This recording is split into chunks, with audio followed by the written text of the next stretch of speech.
Hi மக்களே, இன்றைக்கி நம்ம என்ன பண்ண போகிறோம்னா வடி பிரியாணி தாங்க பண்ண போகிறோம். சிக்கன் வடி பிரியாணி பாஸ்மதி ரைஸில் நம்ம செஞ்சு வச்சுருக்க தரமான அடுப்பில் இந்த சட்டியை வச்சு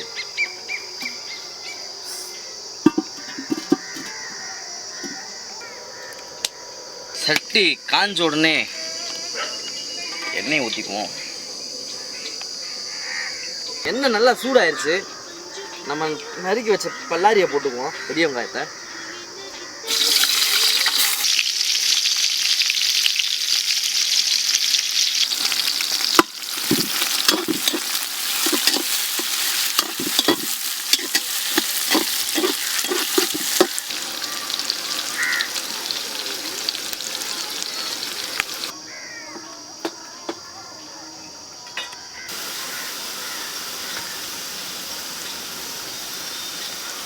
வெங்காயம் நல்லா கோல்டன் கலரில் வந்த உடனே தக்காளியை போட்டுக்குவோம்.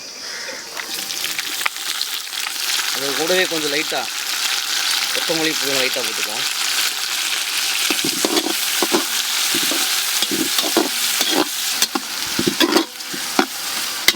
தக்காளி லைட்டாக அவனை இஞ்சி பூண்டை பேஸ்ட்டை போட்டுக்குவோம்.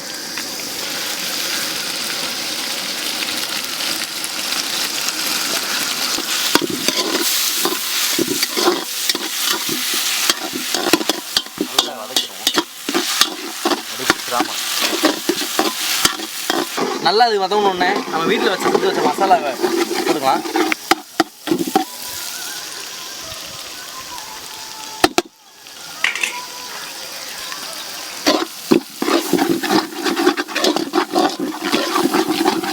லைட்டாக தனி மிளகாய் பொடி தேவையானது, தயிர் ஊற்றிக்குவோம்.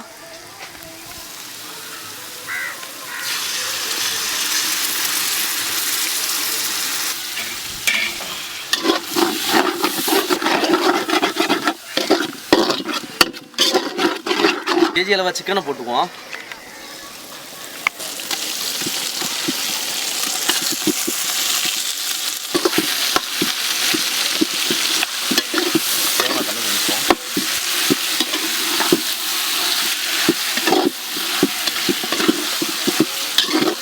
உப்பு போட்டுக்குவோம்.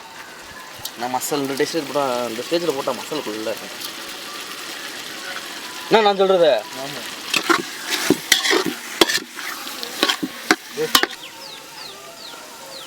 தேவையான அளவு தண்ணி ஊற்றிக்குவோம். ஆல்ரெடி கொஞ்சம் ஊற்றிக்கணும்.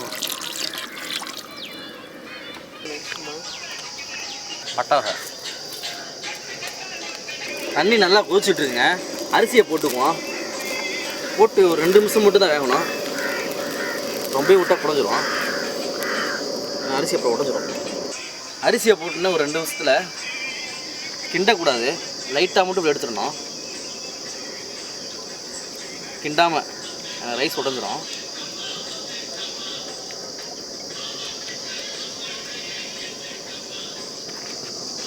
அரிசி விட இப்போ லைட்டாக வேகான பக்குவத்தில் இருக்குது. கிரேவி நல்லா கொதிச்ச உடனே அரிசியை போட்டுக்குவோம்.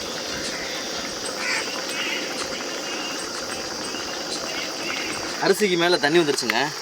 இப்போ கடைசி கடை தம் போட்டுருவோம். காமனாக தம் போட்டால் போதும்.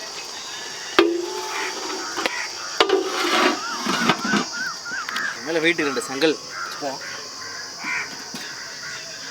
நல்லா தம் ஆயிடுச்சு. கல் எடுத்து போட்டுப்போம்.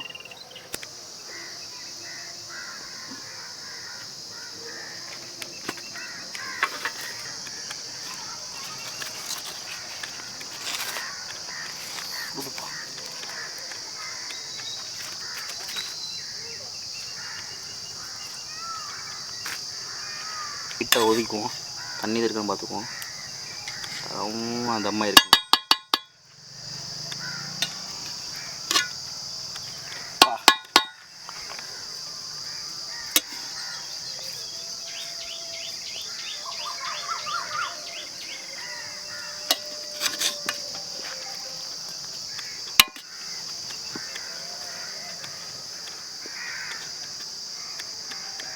நல்லா சிக்கன் நல்லா வந்து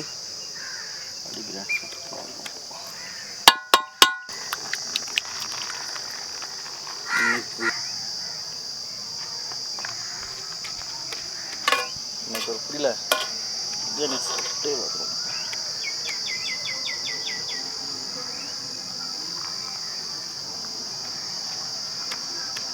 இந்த வடி பிரியாணி நம்ம டேஸ்ட் பார்த்துருவோம். நல்லா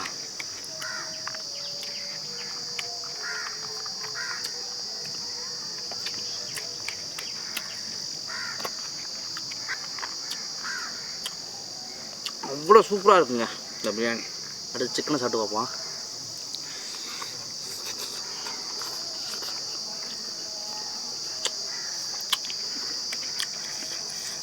சிக்கன்லாம் அப்போ வந்து பார்த்துங்க, பிரியாணிக்கு சிக்கன் இப்படி வந்தது தான் நல்லாயிருக்கும். மீண்டும் நம்ம இன்னொரு வீடியோவில் பார்ப்போம். உங்களிடந்து இப்போ நாங்கள் விட போகிறோம். திண்டுக்கல் எஃப்சிக்கு சப்போர்ட் பண்ணுங்கள்.